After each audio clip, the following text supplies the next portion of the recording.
What should you expect from a colon cord scan protocol?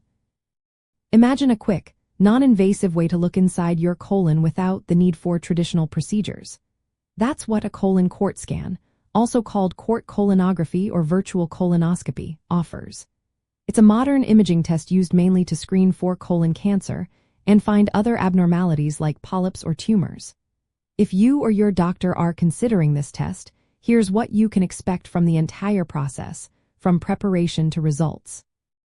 First, preparation is key. Before the scan, you will need to clean out your colon thoroughly.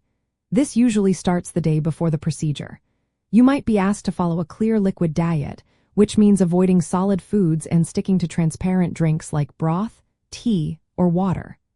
Laxatives are typically used to empty your bowel completely. Sometimes, a contrast agent is also given to help highlight the colon walls on the images. Proper preparation ensures clear pictures and accurate results. If the colon isn't properly cleaned, the scan might need to be rescheduled. On the day of the scan, you should not eat or drink anything for several hours beforehand. You'll change into a hospital gown and remove any jewelry or metal objects that could interfere with the images. The procedure itself does not usually require sedation, so you'll stay awake during the process. During the scan, you'll lie on a table that slides into a large, donut-shaped quart scanner. A small, flexible tube is gently inserted into your rectum to inflate your colon with air or carbon dioxide. This inflation helps the radiologist see the walls of your colon more clearly. You might feel some pressure or bloating, but it shouldn't be painful. The scan takes only a few minutes. You will be asked to lie on your back and stomach, sometimes in different positions, to get the best views. You may also be asked to hold your breath briefly to prevent blurry images.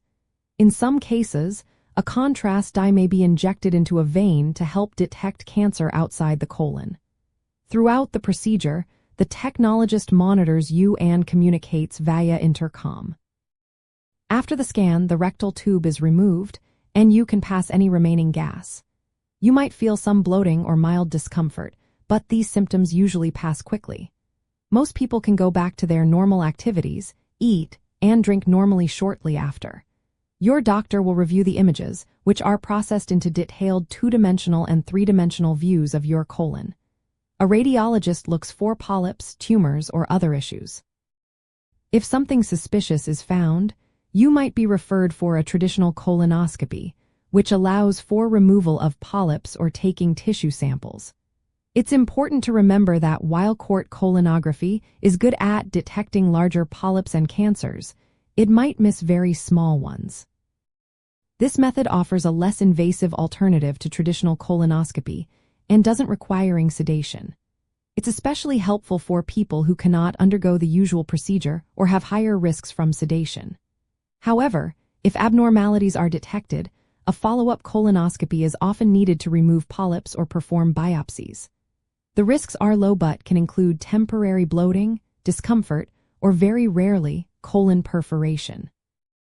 The use of contrast dye carries a small chance of allergic reactions or kidney issues in some individuals. The radiation exposure from a quart scan is low but still higher than a standard X-ray. Always discuss your personal health history and risk factors with your healthcare provider before scheduling a colon quart scan. They can help determine if this test is right for you and guide you through the preparation and follow-up steps. Remember, medical decisions should always be personalized and made in consultation with your doctor. In summary, a colon quart scan involves careful preparation, a quick and generally comfortable procedure, and detailed image review by a radiologist.